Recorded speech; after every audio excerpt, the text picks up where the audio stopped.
क्या राघव रेड्डी, इस मीटिंग का क्या मतलब है? जब तुम्हारे पिताजी का ही समय है तो इलेक्शन तुम्हारे हित में है। क्या कंप्रोमाइज इतना जरूरी है? देखो, जो इश्यू है वो जीत हार का नहीं है सुदर्शन रेड्डी, जिंदगी का है। आखिर इस जनरेशन में वो इस लड़ाई को रोक क्यों नहीं पाए? आखिर में इसने जो मुद्दा उठाया उसमें हमें इसे इंक्रीज करना होगा, वरना ये पूरी मीटिंग वेस्ट है। इस मीटिंग के बारे में बसी रेड्डी को पता है क्या? पता नहीं, बस ये दोनों आए हैं एग्रीमेंट करना है। मैं इसके साथ एग्रीमेंट क्यों बनाऊं कृष्णा रेड्डी? इसने मेरे पिताजी पर हमला किया था, कहा कि मेरे बेटे को मार देगा। बाल रेड्डी, मैं अभी इसको बहुत बुरी मौत मारूंगा, जेल जाऊंगा, और जब मेरे पिताजी मिनिस्टर बनेंगे तो मैं बेल लेकर बाहर आ जाऊंगा। सराबा! जी मालिक। तलवार दे मुझे।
मारकर जेल चला जाऊंगा।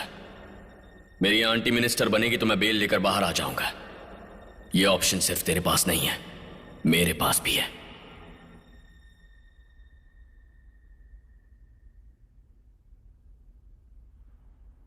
मैं तुझे कहानी सुनाता हूं।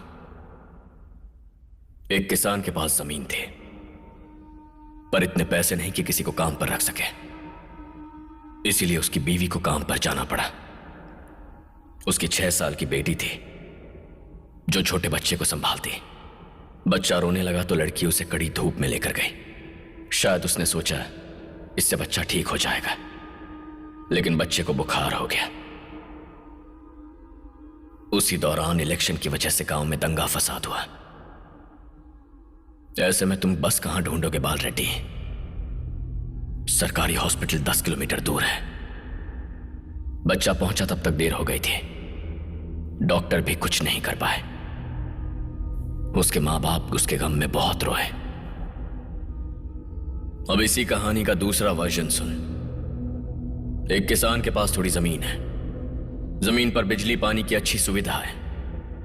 खुद अपनी जमीन पर काम ना करके वो दूसरे किसानों से काम करवाता है। मां भी घर पर अपने बच्चों का ख्याल रखती है। उनकी बेटी स्कूल जाती है, लेकिन एक दिन वो बीमार पड़ गई। उसे तेज बुखार आ जाता है। इलेक्शन चल रहे हैं लेकिन कोई दंगा फसाद नहीं है। गांव में बसों की अच्छी सुविधा भी है। वो लड़की को तुरंत हॉस्पिटल ले जाते हैं। डॉक्टर बच्ची को सलाइन लगाता है। बच्ची ठीक हो जाती है और फिर अगली ही सुबह बच्ची फिर स्कूल जाती है और मां मुस्कुराती है। पहली कहानी तेरे पिताजी ने लिखी है और दूसरी कहानी मैं लिखने वाला हूं। हमें क्या करना चाहिए बाल रेड्डी? अब तू ही बता। हाँ, जो पिताजी ने किया गलत था। 5 रुपए के लिए उन्होंने एक आदमी का सर काट दिया। तो तुम्हारे पिताजी ने क्या किया? उन 2 लोगों को मार दिया जो बेगुनाह थे। इस पर क्या कहोगे? हमने शुरू किया पर तुम रुके। हमने खून भी किया और उसे कबूल भी किया है। तुमने भी तलवार उठाई। उसे भूल गए क्या? क्यों राघव रेड्डी, क्या हुआ? बोलो ना।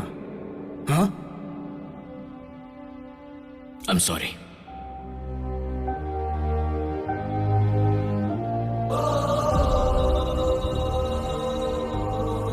अपने पिता की तरफ से माफी मांगता। तुम्हारे पिता से भी माफी मांगता हूं जो यहां नहीं है।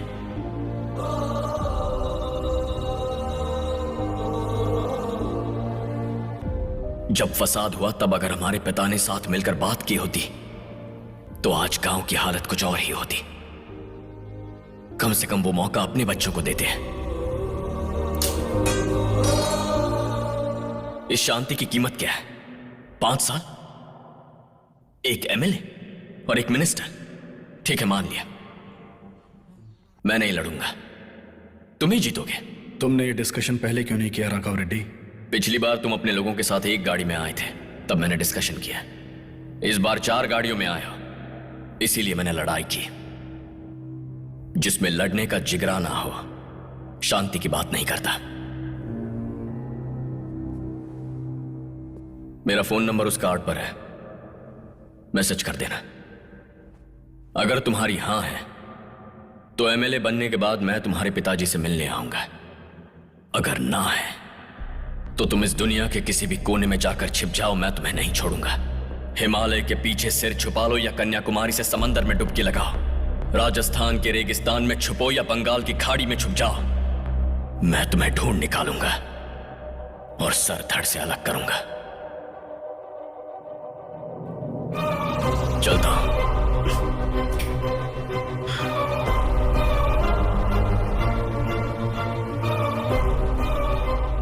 कृष्णा रेड्डी।